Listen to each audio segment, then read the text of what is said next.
Please.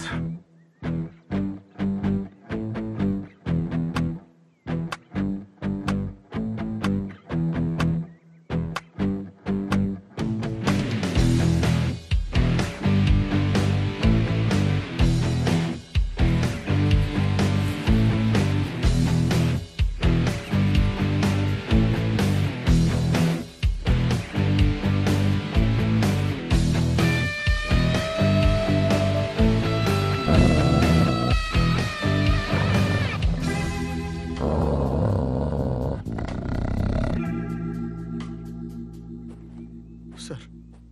కిషోరా sir. అది మనల్ని వదిలిపెట్టదు. మరి ఎలా సార్? మనకి ఒకటే దారుంది. ఏంటిది? నేను 3 లెక్క పెడతాను, నువ్వు అటు నుంచి పారిపో. నేను ఇక్కడే ఉంటాను. చూసారా ఎంత పెద్దగుందో బాస్? నువ్వు పారిపోయిన వెంటనే నేను ఇటువైపు పరిగెడతాను. అది నా వెంట పడుతుంది. Distraction strategy super. మరి మీరెలా బాస్?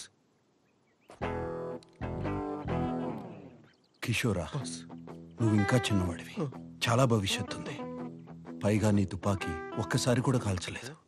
నాకు అసలు తుపాకీ అవును సార్, నేను ఇక వాడలేదు. కానీ సార్, మీరు లేకుండా మీరు నా కోసం ఇంత త్యాగం. కిషోరా, ఇక్కడ భావోద్వేగాలకి సమయం లేదు. 1 2 3 4 5 6. Please 1 minute sir. 1 2 3. Boss, distraction strategy. అటువే పరిగెత్తండి. ఓవర్. కిషోరా, ఇంకా అర్థం కాలేదా?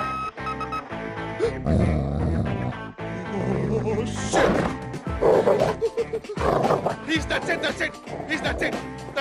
Please leave me. Help, please. ఈ లోకంలో న్యాయమే లేదు. అయ్యో. సాటి మనిషి సేఫ్టీ కూడా పట్టించుకోకుండా, సాటి మనిషి ఏంటి 2 ఏళ్ళుగా ఆయన పిఏకమ్ ఎవ్రీథింగ్ గా పనిచేస్తున్న నన్ను కూడా రిస్క్ లో పెట్టి ఆఫ్టర్ ఒక పువ్వు కోసం ఇంత డ్రామా చేస్తున్నాడు ఏంటి అనుకుంటున్నారా? వాసనే ఆయన వృత్తి. He's a perfumer by profession. ఇదే మా బాస్ ఇల్లు. ల్యాబ్ ఇంట్లోనే పెట్టుకున్నారు. అదే పర్ఫ్యూమ్ ల్యాబ్. మా బాస్ యూరోప్ లోనే ద మోస్ట్ ఫేమస్ పర్ఫ్యూమర్. మీరు వాడే బూచి గ్లూమ్, రోబో పొకానో, క్లేవిన్ కేన్ లాంటి ఎన్నో పర్ఫ్యూమ్స్ మా బాస్ తయారు చేసినవే.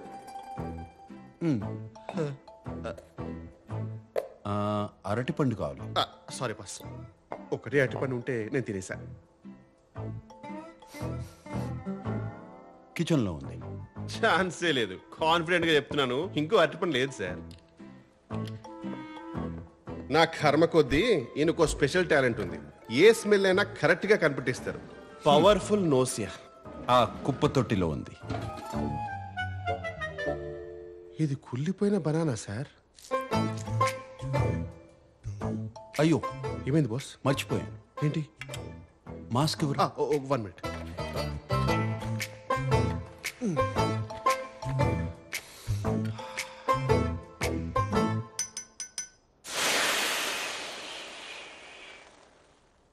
నాకు కూడా చెప్పొచ్చు కదా బాస్.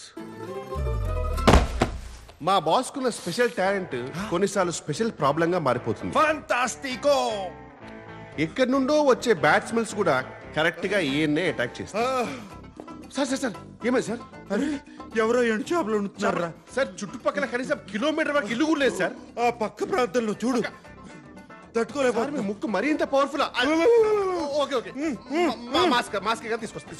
దీనికి తోడు మా బాస్ కి ఇంకొన్ని ఓసిడీలు కూడా ఉన్నాయి. ఇంట్లో ఉన్న ఫర్నిచర్ గానీ ఏ వస్తువైనా సరే అటు ఇటు అస్సలు అంగుళం కూడా జరగకూడదు. ఉన్నది ఉన్నట్టే ఉండాలి. ఈయనకి క్లీన్లీనెస్ గురించి భయం కూడా ఎక్కువే. అందుకే కడిగే వాళ్ళు సరిగా కడుగుతారో లేదో అని ఇంట్లోనైనా సరే బయటైనా సరే డిస్పోజబుల్ ప్లేట్స్ అండ్ కప్స్ మాత్రమే వాడతారు. మా బాస్ కి ఏదైనా యూజ్ అండ్ త్రోనే, నేను తప్ప. మనిషి విచిత్రంగా ఉన్నా ఆయన మనసు మంచిదే. కానీ ఆగండి, మీకు మా బాస్ స్టోరీ చెప్పాలంటే ఫస్ట్ వాళ్ళ తాతగారి గురించి ఒక చిన్న ఫ్లాష్ బ్యాక్ చెప్పాలి. 1928లో కావెంట్రీ అనే ఒక ఊర్లో ఒక యూజ్లెస్ బ్రిడ్జ్ కట్టడానికి బ్రిటిష్ వారు ఇండియా నుంచి లేబరర్స్ ని తీసుకువెళ్లారు. అదే షిప్ లో మా బాస్ వాళ్ళ తాతగారు కూడా వెళ్లాల్సి వచ్చింది. దారిలో షిప్ కెప్టెన్ జేమ్స్ కి కలరా వచ్చి చనిపోయారు. పోయాడు, ఆడికి రెస్పెక్ట్ ఎందుకు బొక్క. ఇదే అవకాశం అని మన తెలుగు వాళ్ళు మిగిలిన బ్రిటిష్ ఆఫీసర్స్ ని షిప్ లోంచి తోసేశారు. ఆ షిప్ ని హైజాక్ చేసి ఇంగ్లాండ్ వెళ్లకుండా చక్రం తిప్పి పక్కనే ఉన్న పోర్చుగల్ కి రీచ్ అయ్యారు. అక్కడున్న లోకల్ గవర్నమెంట్ కి ఆ షిప్ ని లంచంగా ఇచ్చేసి ఫ్రీడమ్ ని 20 years ముందే కొనేశారు. రిటర్న్ గిఫ్ట్ గా ఆ గవర్నమెంట్ వాళ్ళకి ఇచ్చిన కసాండ్రా అనే ఒక పెద్ద ఏరియాలో సెటిల్ అయ్యారు. మన తెలుగు వాళ్ళ సంగతి మీకు తెలిసిందే కదా, మూన్ మీద వదిలేసిన మహారాజుల్లా బతికేస్తారు. స్మార్ట్ ఫోన్ లేని రోజులు కదా. క్లైమేట్ కోఆపరేట్ చేయడంతో మనిషికి ఉన్న ఏకైక ఎంటర్టైన్మెంట్ వల్ల మాస్ ప్రొడక్షన్ స్టార్ట్ చేశారు. అక్కడితో ఆగకుండా వాళ్ళ అక్క చెల్లెలని అన్న తమ్ములని మన దేశం నుంచి పిలిపించుకుని 752 మంది కాస్త ఒక్క కసాండ్రాలోనే 36,000 మందిగా పెరిగిపోయారు. అందుకే ఈ ఏరియా పేరుకేమో కసాండ్రా కానీ మేమందరం కసాంధ్రానే అంటాం. వీళ్ళ తెలుగులాగే ఉండిపోయింది. ఫర్ ఎగ్జాంపుల్, బ్రేక్ఫాస్ట్ ని అల్పాహారం అని, గుడ్ ఆఫ్టర్నూన్ ని శుభ మధ్యాహ్నం అని, థ్యాంక్స్ ని ఇలాంటి న్యూస్ రీడర్ తెలుగు మాట్లాడుతూ ఉంటారు. అందుకే ఇండియా నుంచి 2 ఏళ్ల క్రితం వచ్చిన నేను ఇప్పటికీ వీళ్ళ దూరదర్శన్ తెలుగుకి అడ్జస్ట్ కాలేకపోతున్నాను. This is the brief history of 1928 Telugu batch of Cassandra. ఆ రోజు మా బాస్ తాతగారు షిప్ చక్రం తిప్పకుండా ఉండుంటే ఈ రోజు మా బాస్ స్టోరీ ఇలా జరిగేది కాదేమో. కానీ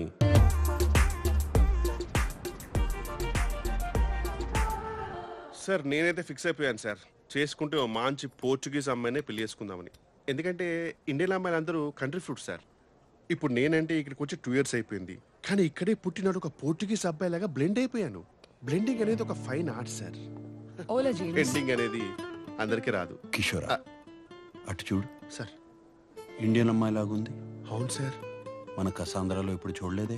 నేను కూడా మీరు ఎప్పుడు ఆ అమ్మాయిని చూసినట్టు గమనించలేదు సార్. Sir sir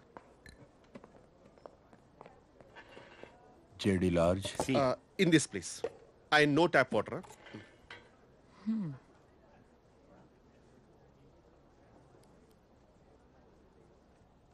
గుచి Bloom.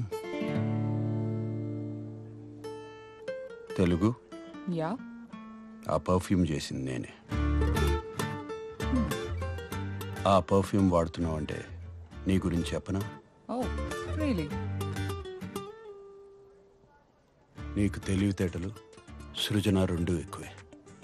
నీ సామర్థ్యం గురించి నీ చుట్టూ ఉన్న వాళ్ళకి తెలీదు. వాళ్ళకి నిరూపించాల్సిన అవసరం లేదని నువ్వు పెద్దగా పట్టించుకో. కరెక్టో?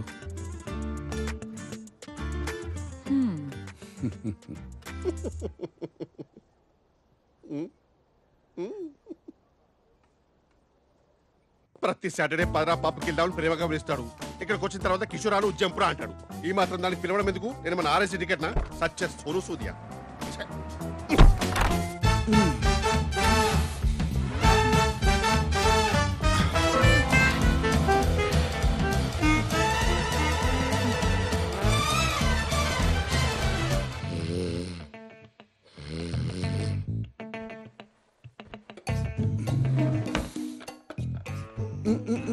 Un segundo. What?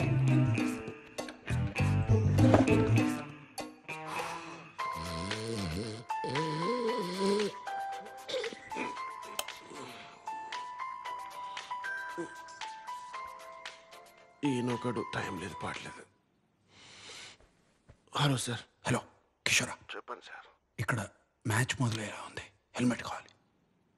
Sir how sweet of you sir, మీరు ఫోన్ చేసి మరీ గుర్తు చేయడం ఏంటి సార్? సార్ నేను హైలైట్స్ చూసుకుంటాను సార్, నిద్ర వస్తుంది. రేయ్ రేయ్, కాండమ్స్ రా. చివరికి ఈ పని కూడా నాతో చేయిస్తున్నాడు. నేనేమన్నా పియ్యరా లేకపోతే చైనా బతుకు టైమింగ్లో పంచి కూడా రావట్లేదు.